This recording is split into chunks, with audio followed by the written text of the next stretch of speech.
Di mo maintindihan at di mo malaman kung saan ka tutungo.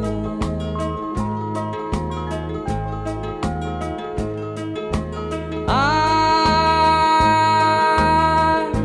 kung nakamit mo na ang pangarap,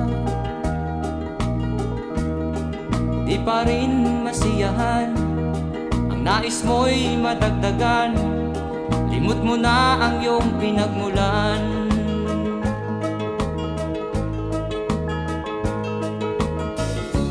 Bakit nga ba ganito? Ang tao'y walang kasiyahan.